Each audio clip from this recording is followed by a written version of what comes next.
permitting. Before becoming a scholar of Jewish studies, Angela Botelho obtained a Master's of Arts and all but dissertation in French literature and a Master's of Science in community mental health.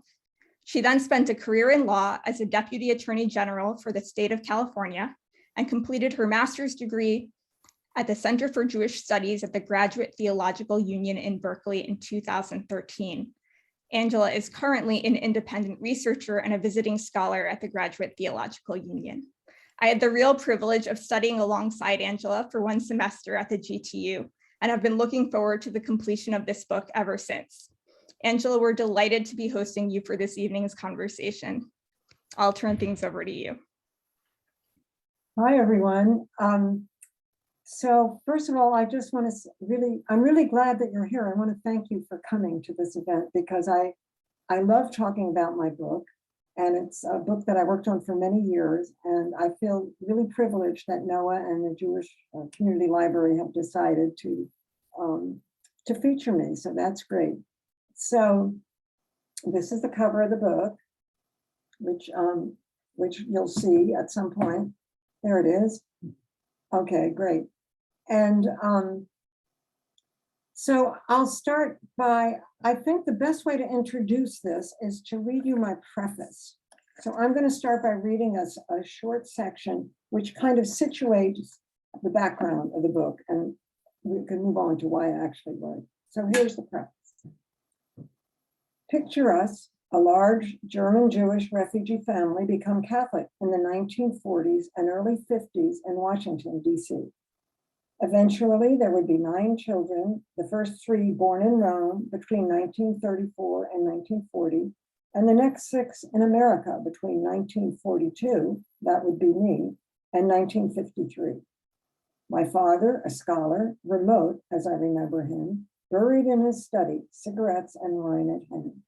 My mother, warm, emotive, single-handedly managing her large household with a characteristic touch of iron. We children were again high-spirited, close in age, intensely aware of one another and our relationships. My mother often recounted to us our origin story. This is how I remember it. Here is how we escaped the Nazis, my mother would begin. We lived in Rome in an apartment, your grandparents nearby. It was 1940. Nazis and fascists were everywhere. Your father had gone into hiding and making his way to Portugal. He had a job offer in America and was waiting for us. I was supposed to join him in Lisbon, but was very pregnant with your sister and could not travel. I had the 2 little boys with me. By the time she was born and I was able to travel, it had become impossible to get exit papers. We, your grandparents, your father and I were all very worried. I decided to kill the children if they came to arrest us. I had bought poison pills for this purpose, or perhaps I would send them away into the countryside with our Italian maid. I had already been called in for questioning and had no travel papers. There was a glamorous Italian woman who lived in our building. Everyone despised her because she often was seen with high-ranking fascist officials. Almost a prostitute, people thought. I sort of liked her, though. She was high-spirited and funny and had beautiful clothes. We were always cordial to one another. One day, soon after your sister was born, she saw me crying in our building common area. What's wrong, she asked. I am a Jew. I'm afraid we'll all be killed, my children with me. I have no papers and I cannot leave. She laughed rather affectionately, almost teasingly. Oh, is that your problem? Don't worry. I can get your papers for you easily from one of my friends. And so she did. What struck me so much about this story? Terror. For years, I dreamed that the Nazis would come and get me. Even more starkly, the unimaginable idea that my mother would kill her children, us, me. And then there was the mystery, the statement that rang out so sharply, I am a Jew. What did that mean? I knew my mother was Catholic. So was my father. We went to church every Sunday. From these beginnings to my own well-established Jewish identity is not the story I tell here. What does preoccupy me is the role of storytelling itself as the fixed point in the establishment of Jewish identity. We have only to look at the Hebrew Bible. The point here is that our family history, officially that of a prolific American Catholic family, my father, a leading scholar of medieval canon law, had a subtext of something quite different, something hidden, something dangerous, indeed life-threatening, and immensely powerful. We were Jews, whatever that meant.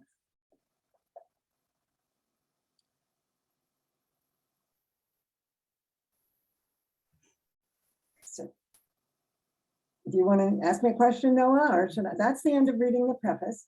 And I thought maybe what I should do now is talk a little bit about how I got into this project and why I started it. Give you some background about what's important about it to me. After I finished being a lawyer, I was retired. I started grad school at the Graduate Theological Union at the Center for Jewish Study. I studied under Naomi Seidman and Dina Aronoff, and it was a wonderful period of my life. And it was a time when I got a sense. The program was not rabbinic. It wasn't a religious program per se. It was about the history and culture of the Jews. And so I did this master's program for 3 years. And it was just a wonderful time in my life where I really learned. By then, I'd gotten very involved in a synagogue and I was doing that whole part of being Jewish. But I really did not know anything about where we came from. And I learned also a lot about the German Jews and the persistent and conversions in the German Jewish world. And I talk about that a lot in my introduction. I won't go into it here, but there's a historical phenomenon in Germany in the 19th and 20th century of conversions to Christianity. And many people were affected by it. For instance, the Rosenzweig family, many of them converted also. So what I got wrapped up in and what I became more and more obsessed with, well, I finished my master's. I wrote my master's thesis about the Marranos and modern Marranism, I called it, which I can explain later if someone wants to know more about that. But in that, I had a short section on my mother and the story that I just told you, but also she took that story and she wrote a piece on that when she was 81 or 84. And she also added to that story their escape from Lisbon, how they were almost sent back to Germany and all this stuff, and how we ended up in America. A very powerful story. So for myself, because I come from such a different background than most American Jews, really became eager to tell the story that I write in this book, which is basically a story about my family. I've done interviews with every living family member, descendants of my parents, and they had 9 kids, so there was a lot of descendants. And what I think my mission, I had a mission, which is, I know that we are kind of on the margins of Jewish identity, but I want to really claim our space as Jews, and that not all Jews look the same way. I mean, I think we're aware of that if we're going to look at the Hasidim or that kind of Jews. But there's also the whole other kind of Jews that are on the margins that are not affiliated, which is true of most of my family, but who are Jews nonetheless and identify as Jews. So that was my mission.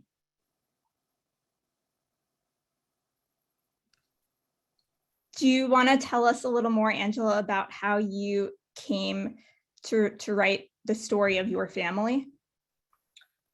Well, I could have gone on for a PhD, which part of me really wanted to do, because I liked being in school.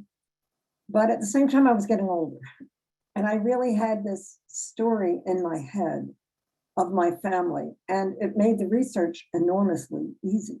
Like, instead of having to go dusty archives and so forth, I conceived of the idea of interviewing. My parents were already deceased.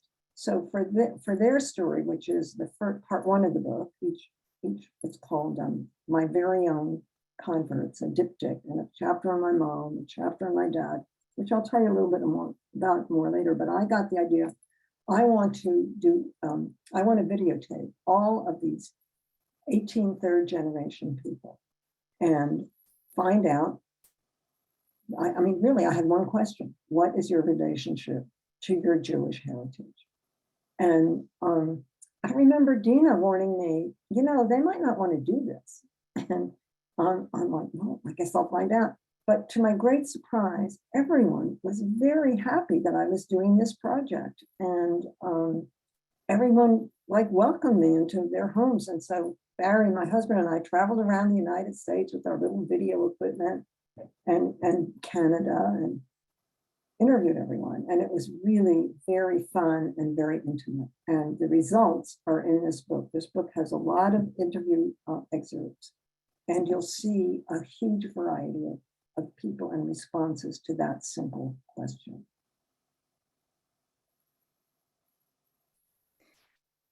Yeah, do you want to start by telling us a little bit about the first generation, because your book sort of tells the story of the identities of 3 generations of Right. Kuttners, or of your family, and their differing associations or relationship to identities as Jews or Jewish. And I'm curious if you want to start by telling us a little bit about how your mother and your father, the ways in which they identified as Jews, if they did. Well, identified as Jews is not well, my mother always identified as a Jew, but she was also, she went on, okay, I should really start with my father, is what I should do. And he was a hard one for me to write about, because he was, as I said, kind of remote from our crazy family. He reminded me of a Talmudic scholar by the time I learned about Talmudic scholars. He was always in his study, buried in these obscure manuscripts. So he became very interested. He was in law. He's getting a PhD in law, and he became very interested in canon law, which in Europe is at the origin of European civil law. So since the very early days of the Roman Catholic Church, there were laws about property, laws about marriage, laws about criminal codes. All of that stuff was called canon law. And my father became a student of medieval canon law, which involved locating obscure documents and collating them and interpreting them and so forth. That's the Talmudic part. And in the course of that, he got drawn into, so we're talking about the Weimar years in Germany, the 30s. He got drawn into, he studied in the Vatican and so forth. He got drawn into the Catholic thing. And he had not actually been raised as Jewish, because his own father had converted to Protestantism. So anyway, he has what I call a conversion of faith. I always think my dad was a true believer. And then when he and my mother got married, the idea was she had to come along, and she did. This was 1933. Now, I just want to clear up one thing, which is I've heard people say, if people are thinking that he tried to mask his identity as a Jew, under Nuremberg laws, he was totally Jewish. He had 4 Jewish grandparents, so forth, 2 Jewish parents, all his relatives were Jewish. So, but my father, being a lawyer, knew that. He knew that pouring a little water on his head was not going to change his vulnerability to these laws, the racial laws. And so I just want to clear that up, because I've heard people bring up that question. That's not what it was about for him. Or he was too smart to know that. So anyway, that's my parents. And my mother's Jewish. My mother would always tell us that she was Jewish, and there's lots of little anecdotes in the book, if you get that far as to read it, and you can borrow it from the Jewish Community Library.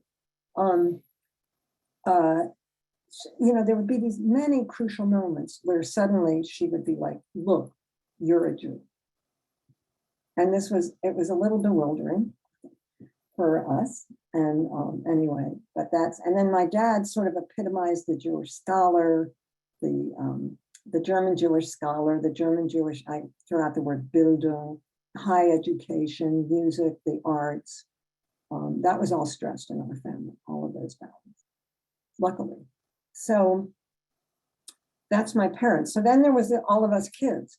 So I interviewed one of my brothers was deceased, but I interviewed all my siblings, and there were many interesting things that came out. Like one of my brothers, Mickey, is a diehard Marxist activist, fighting hard for Palestinian rights. And in his interview, what he said was, I know I'm a Jew because that informs, I mean, I'm not quoting him, but what he was saying was that informs my work.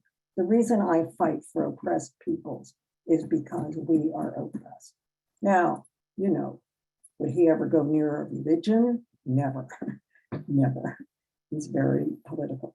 And then another brother, Tom, actually studied Judaism in college and kind of started understanding, oh yeah, I'm a Jew. And so Tom went off to Israel and did more studies on texts and things. His wife converted to Judaism, and they decided to raise their kids as Jews, which they did. The only one of us who did. And so forth. Then my brother Francis, who actually took the photo that's on the cover of this book.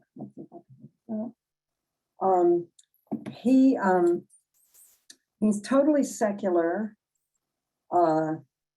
funny, as far from any religion as anyone could possibly be. He completely identifies as a Jew, and he does it because of the Holocaust and because of the history of the Holocaust in our family. We lost relatives. And I'm going to say something more about this cover with my final reading, but so I'll just mention those three. As I say, there were 9 of us, but I only have time for that. Oh yeah, I'll just say one last thing. All of us went to Catholic school and went through the Catholic thing, baptism, first communion, and all that. But of my family, no one is a Catholic except for one person, my oldest brother, the oldest member of the family. It just kind of fell away. It didn't take, because as I try to explain in my book, we're actually totally Jewish, if you want to say culturally or ethnically or however you want to call it. It wasn't a good fit for us, which we all realized as we grew up. Thank you, Angela. I want to go back to that moment that you said that you and your siblings experienced at some point with your mom, where she named it and she told you that you were Jewish. And what did that mean, and what was that experience like for you and for your siblings that you talk about in the book? It was difficult. You have to understand that I was not raised in a Jewish culture, American Jewish world. We were holdovers from the German Jewish world. So the only Jews we really knew were other refugee families.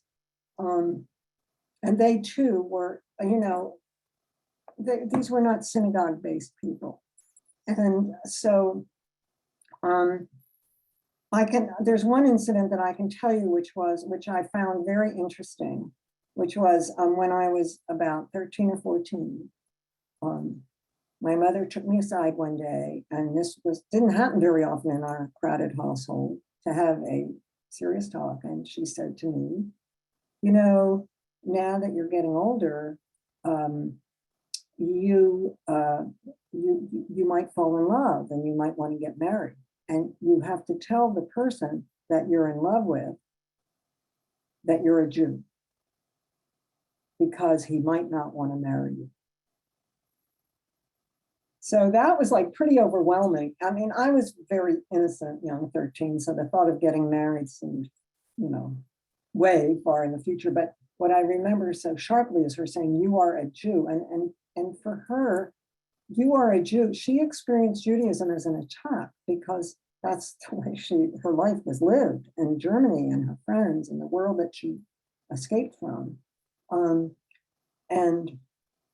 And she carried that with her, and kind of like, you have to be aware that you're a Jew and that therefore you may be subject to attack. Now, in today's world, I don't, this is very resonant. At that time, it was a little different, but and it turns out I did an informal survey of my sibs and to ask, did mom take you aside? And it turns out she had with each and every one of us. And I think of that as our, bar bat mitzvah moment, where we were called into our heritage. Now, we didn't get a lot of the richness of that heritage. I had to find that myself through my own study and other life experiences. So it's just interesting when I interviewed my siblings, and then later on quickly going to the next generation, that everyone had an aha moment, just about everyone. A couple of people rejected it. They had the aha moment, but they're like, I don't care. But for most people, it was a very profound experience. And it was not when I was interviewing them. It was during the interviews that they told me about it.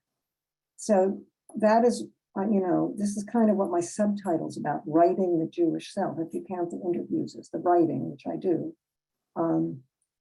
it's just very interesting to me that Judaism, as I sort of sum it up in the book, is a question of storytelling in a lot of ways. I mean, think of Genesis, stories, family stories.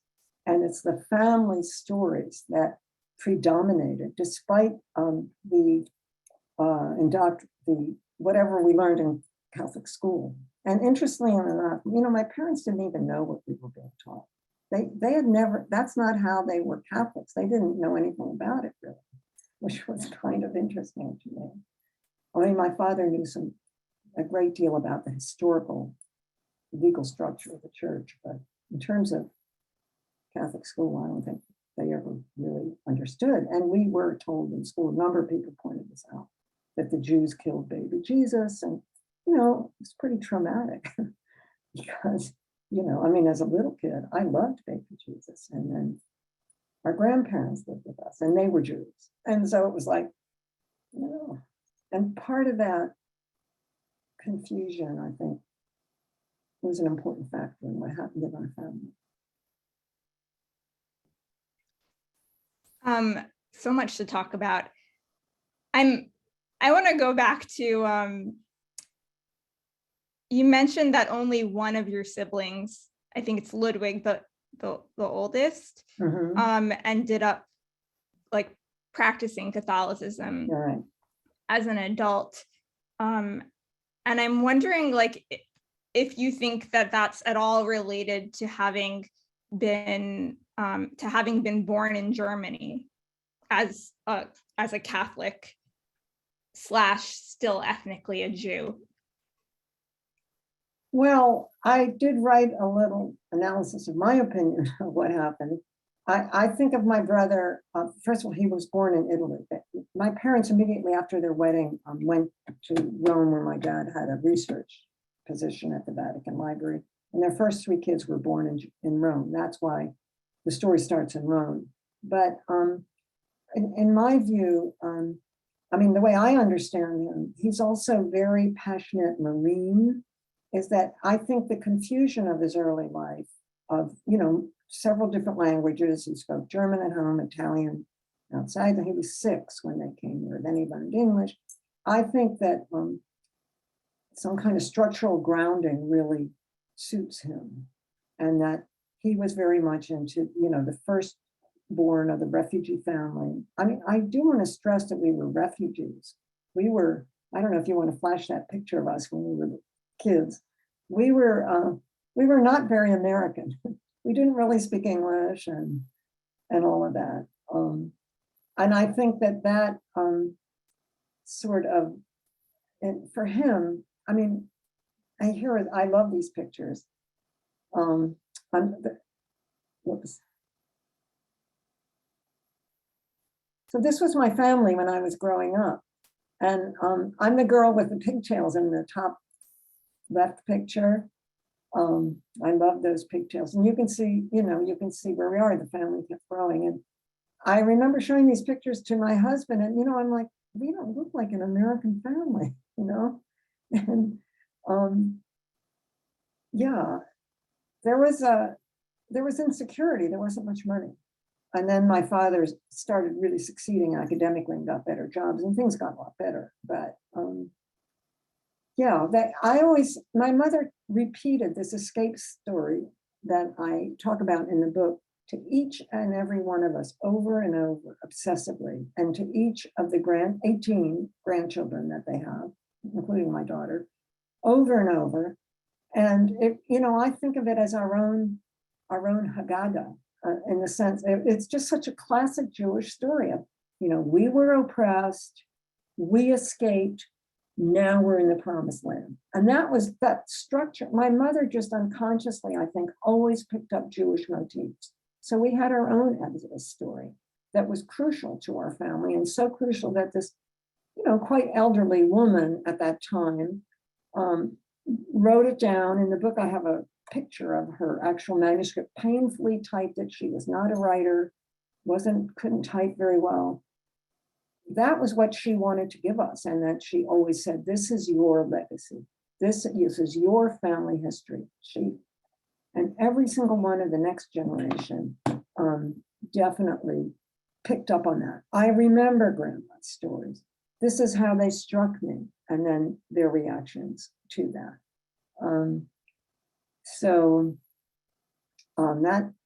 I think the reason that we're Jews is because of the stories, which marked us, and then also just the culture.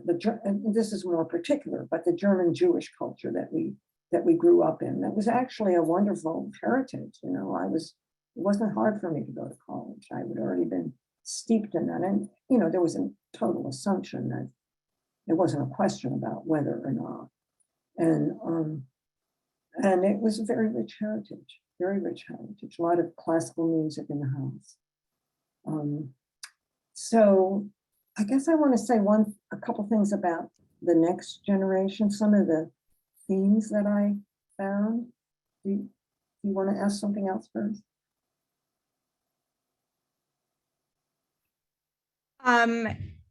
So it sounds like, just before we move on to the second generation, sounds like the Bildung, or sort of German Jewish cultural grounding that came from your father and from your mother, was this this connection to like a cultural memory, storytelling. Mm-hmm. Is that right? Well, definitely, it's right about my mother. I would say that my mother also, my father was not home. He was at the library, or he was in his study. So, and my mother loved classical music, and she was raising all these kids and doing laundry and cooking and all that. So I think that she would sing along to all these, to Mozart and Beethoven and all that. So she also, I think, there were books everywhere in our house. So in a way, they both contributed to the building. But my father in particular, I think you're right, it's kind of epitomizes that, the German Jewish professor type. He was that type, very much so. Yeah, so go ahead. I'd love for you to tell us about like how those two particular connections to Jewish identity played into your siblings, and what other connections and Jewish identities came up. Well, I think what I'm trying to say, I have a strong, here I am on this show with the Jewish Community Library. Here I wrote a book about my family and the persistence of Jewish identity and conversion. I'm in that world. I'm in the Jewish studies world now. I've gone to conferences and stuff like that, presented portions of my book. But I'm the most that way, I think, of all of us. And I think what you see more with the others is a more nuanced way of, I guess what I want to say is that I'm here to defend Jewish identity at the margins, that we don't necessarily look like the Jews that most of us know. We may look a little different, but were just unmistakably Jewish and in each person well, with especially the grandkids, I sort of looked at, I come through all their stories, and I came up with three things that I thought were so interesting. One was, so there was 18 of them, and out of that, 7 married Jews. And I looked at the percentage, and that's like 20, I mean, I did my simple math, that's like 27%. And I said, that's really unusual. And I think that there was a kind of unconscious sort of way to try to integrate and come home, so to speak, in a family life. And they raised their kids, with some Jewish identity, some Jewish holidays, and so forth. Now, the people they married were also secular Jews. No one married a religious Jew, but they were, unmistakably Jews. And so I thought that was really interesting. Another thing I think that was really interesting, and this is something I talk about in the book, was sort of a conflict between a sense of belonging and an alienation, and what I call the other of the other. And some people, a couple people in particular of that generation, talked about how they, like, for instance, growing up in Berkeley, where there are a lot of Jewish families, and their friends at high school and whatnot, how they felt that their family wasn't like those families, that we didn't do the holiday. That was before I'd started doing the Jewish holidays, which my whole journey took most of my life. And so at that time, even though I told my daughter, for instance, that she was Jewish, I had not yet adopted any kind of Jewish practice in my own life. But anyway, so they talked about how they couldn't, that they were like the other of the, if the Jew is the other in society, and lots of books have been written about this, then they were the other of the other. And so there was a profound sense of alienation and of not being accepted by American Jews. And I had a fear about that kind of kept me away for a long time, which was, would anyone, if I admitted that I'd been baptized, they're going to throw me out. And I so desperately wanted to be in, because that was who I was, I knew who I was, but I did not know how to go in. And I finally worked up the courage to go in. None of those bad things happened. But I do think there's an issue of Jewish gatekeeping. I mentioned, in Judaism, there's a lot of preoccupation about who's in and who's not, and who's, frum enough and who's not, and all of those issues. And so that is one thing, that's kind of the part of the purpose of my book, is to say Judaism is a culture of, there's a persistence. It's very hard. I actually have the belief that you can't get rid of Judaism, that it doesn't, I think part of it is being the other. Like my mother telling us, here I was supposedly a little Catholic girl saying, watch out. And so I don't know where I'm going with this, but I want to say that I think that's a strong theme that emerges from the different interviews about how it's like a liminal place. You're between two cultures, and how do you they all very much value their Jewish self, while saying, I don't really know very much about it. It's interesting the way that you talk about, linking the othering and the double othering, from both without as, Jews being the other, and then from within as being on the margins of Jewishness. And then that naming that came, from your mother, in the case of you and your siblings, the naming from within, and the naming from without of, and I'm wondering maybe if you want to talk a little bit about that naming from without. Yeah, I would love to. Yeah. Actually, Jacques Derrida, who's a French philosopher who, is big in academia. He's dead now, but anyway, big name in academia. He talked about naming a lot, and something I read. And he talked about his own experience of going to school. I guess he was still in Algeria. He was born in Algeria. And some kid called him some name. I don't know what it would have been in Algeria, some slur name for a Jew. And he says he experienced it as an arrow that came out of nowhere and just pierced him to the flesh. And he could never pull that arrow out. That was the first time he realized he was a Jew. So the naming is what naming means, other than, in a certain way. And I think my mom, I mean, obviously the Nazis, it was a huge thing. We all know the history of the Holocaust. Naming the Jew was very important and central to their enterprise. So I think naming is experiences, and I have other examples in the book. I use some literary figures and stuff. Naming is a threat. Naming, it's like we are the people, and then you are the other people, and you're a threat to us because you are not us. And a lot has been written about that too. It kind of ties with neo-colonialism and all that stuff. But also, actually, one of my teachers, Naomi Seidman, talked about the naming from within. So that she had such an interesting thing about gender, where she said Jewish naming within the family is circumcision, and it too is a wounding. Naming is a wounding. And also it marks gender, which has all kinds of implications, as we know, gender. So I think in my own case that the naming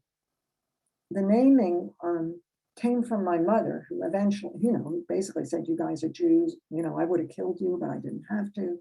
I mean, I cannot tell you the impact that had on me, and my mother, who, was my mother, just kind of, well, I was going to kill you if we couldn't get out. I just couldn't.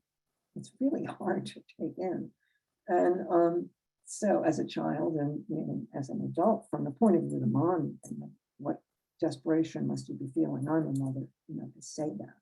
And so I think the naming is a very important part of it. And I think the naming is the other thing that I haven't really talked about, and I want to leave some time for questions, but I want to just, I'm just going to read you. Do I have time to do that? The last section, and that will lead me to the cover, and then that will be the end of my part, unless you want to ask me something. Let's see if I can find this. So at the end of my second half, which is about the next generation, I write, "We may go weary of these many stories, and yet in the diversity of responses and the almost bewildering array of options chosen by this third generation as to their inherited Jewish identity, presented both here and then I had some people in the appendix, perhaps the most gratifying impulse to me among almost all of the many voices has been the strength, indeed the persistence of a Jewish commitment, however defined. No matter how distant from a traditional Jewish paradigm, that commitment almost invariably has been manifested in a serious and active grappling with a complex Jewish heritage and an acknowledgement of how important it is. While the Holocaust and its extreme violent Jewish naming from without looms large, frequently with traumatic resonance, I haven't talked about inherited trauma, which comes up. It is ultimately the strong impact of the internal Jewish naming, the impact of the storyteller, the religious scholar, and the German Jewish culture they personified that made the difference in each of my narrators' journey of self-discovery. For me, then, my book bears witness, among other things, to the concept of Judaism as ultimately a family affair, influenced and reinforced by the gaze of the other. This book bears witness as well to the concept of Judaism as a journey of change, of transformation, the journey of a people on the move. Here together then, and I include all of you in this Zoom talk, here together again, together, we have traveled down that long and winding road, the road of my family's Jewish journey, the road of Judaism itself, of destruction and loss and renewal, the journey of constant return. as in my brother's photograph of the hot and dusty road to Theresienstadt that graces the cover of this book, its trees an exclamation point. A road to death becomes a road to renewal in this, our family story. So that's what I want to tell you. This cover is a photo of my brother took. My brother wrote this incredible email to us on the eve of our first family's reunion after my parents had both died. And he took a trip to Theresienstadt, this is the road to Theresienstadt, and way in the corner, you can lay down at the end of the road, that's a crematorium. And he wrote this incredible email with this picture, this photo. And luckily my publishers allowed me to put it on the cover of the book, because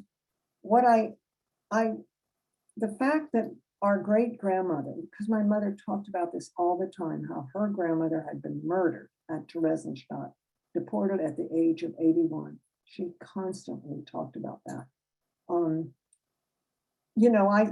This is like the road to death, but it's also it's because of Theresienstadt that I know I'm a Jew, and then all the others kind of got it too, and I think that to me, Judaism is that. I mean, after the destruction of the temple, they made up a new Judaism, rabbinic Judaism. And I think the whole diaspora, to me, which is a very exciting place to be a Jew, in each move, in each culture, Jews reinvent themselves in a certain way, like we are American Jews. And I think that is really the essence of Judaism, is that reinvention, which is kind of a story, just like the Bible is there was an oral history and then there was a written history. So again, they sort of reinvented the story to turn into a book, our book, the Torah. So I think that's maybe the main thing I have to say at the conclusion of this book. Thank you, Angela.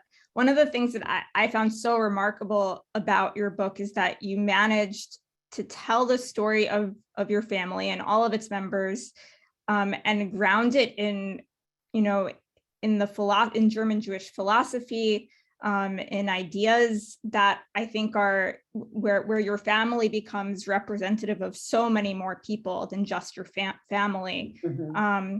And you talked about the Bildung and memory, and then about your siblings who connected to ideas about like anti-oppression work through Judaism, or to studying Jewish texts, or a sense of peoplehood.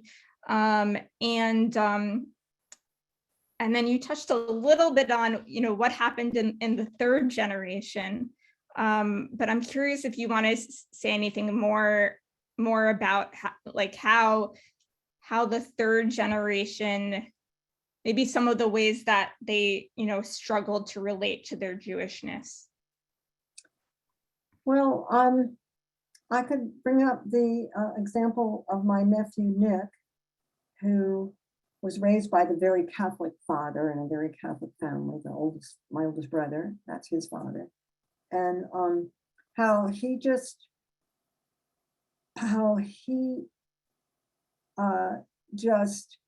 paid no attention to anything. He was kind of that kind of kid, a kid from the 60s.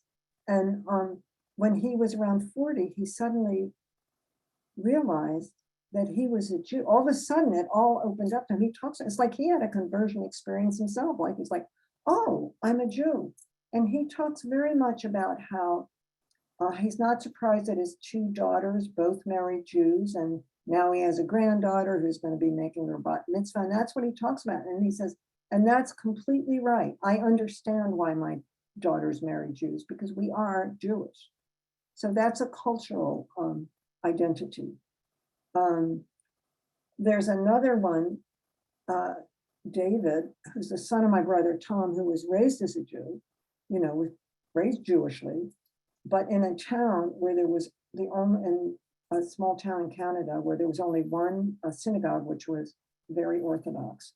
And they did not recognize the family as Jewish because the mother, although she converted, was not, born Jewish. So that they were not recognized as Jewish, the kids. And then David had a long story. He went to Israel and all this stuff. And in the end, he feels like he has not been accepted by Canadian Jews, in his case, as Jewish. So he's been like kicked out. And yet he says, I am a Jew. So he experiences that extreme alienation that I was talking about, where you're a member of the tribe, but you're not. Or other people think that you're not. He knows he is. He actually had a bar mitzvah at the Western Wall in Israel. He knows he's Jewish, but he said, it's really weird. He said, my wife, who's not Jewish, considers me Jewish, but my friend Steve, who's a Jew, does not. So I'm saying it's complicated out here in the margins, very complicated. And that's what you'll see in the book. But I'm here to claim our place in the Jewish firmament and the Jewish constellation. The thing that kept coming to my mind as I was reading your book, and also now as you're speaking about the third generation, is how parallel it seems, or that the experiences of many Jews of color who've spoken about feeling othered, both within Jewish community and then also without, in maybe within the Black community if they're a Black Jew, and sort of how that struggle of being both named and othered on both sides. So I think it's something a lot of people can relate to. Yeah, I mean, I actually think in a way this book is a book of the moment, because I think identities have gotten so much more fluid. I mean, just think about gender, very fluid now.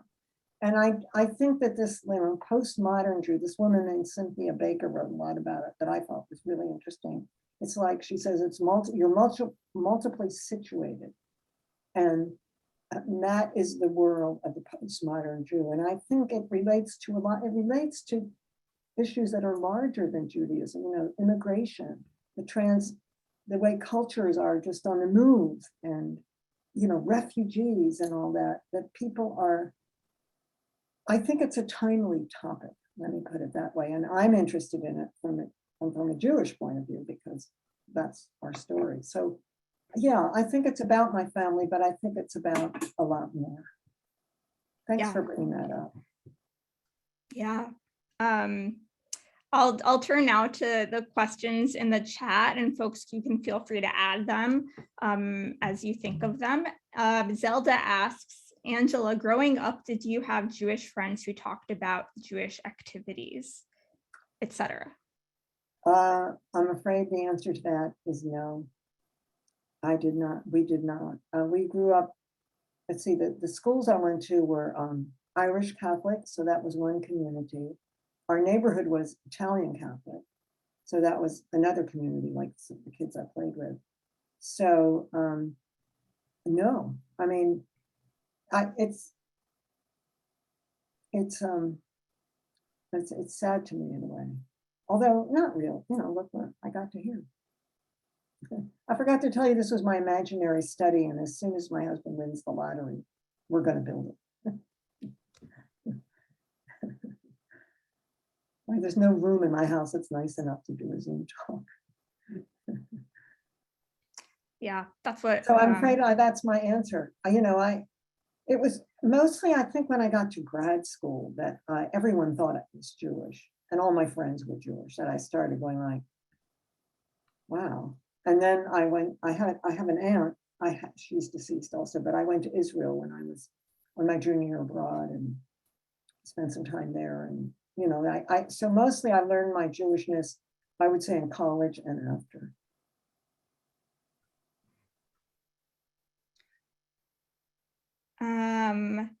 Feel free to, I think I see a new question coming in.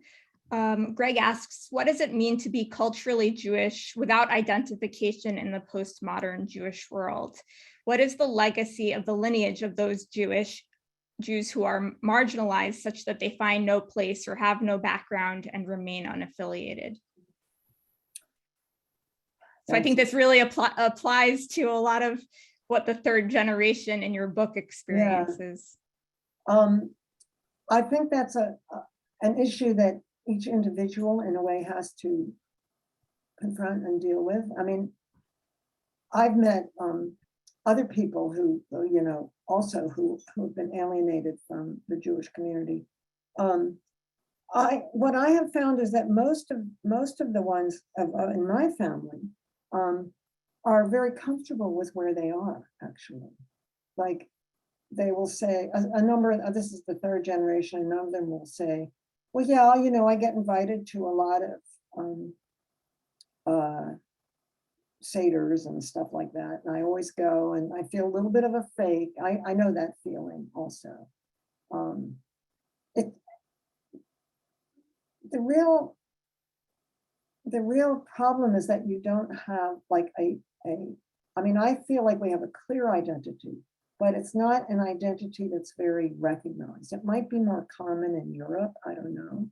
I don't know what rising and how rising anti-Semitism is going to affect us all, and them all.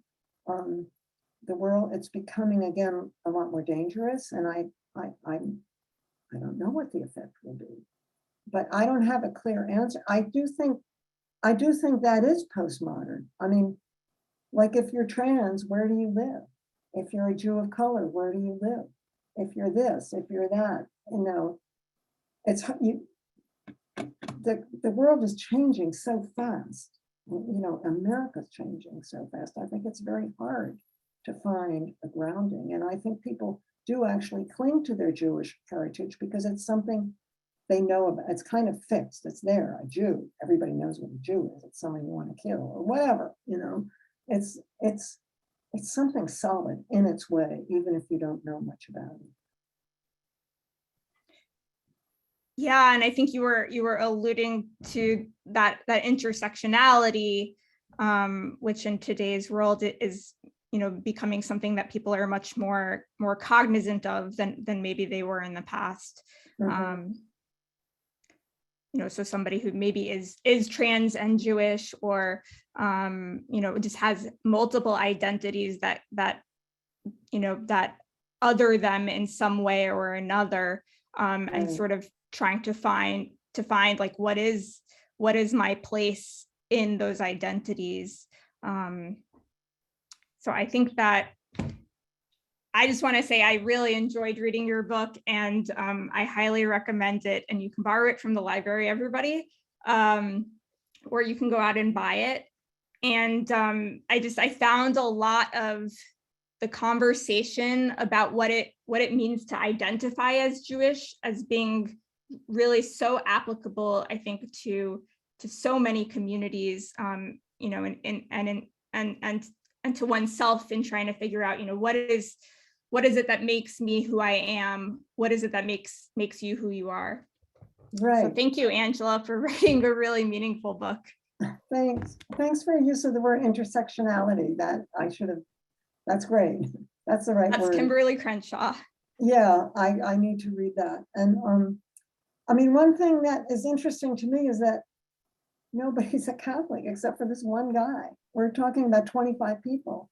So there is something to be said about it's this undefinable thing, and I tried to trace how that worked in my family. So thank you so much for inviting me to do this. Thank you, Angela. To everyone else, thank you so much for joining us.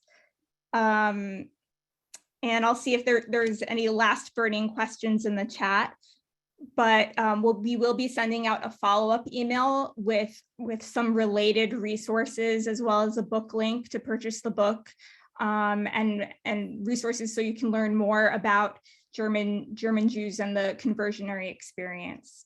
Right, and you can read my book because it has a good bibliography.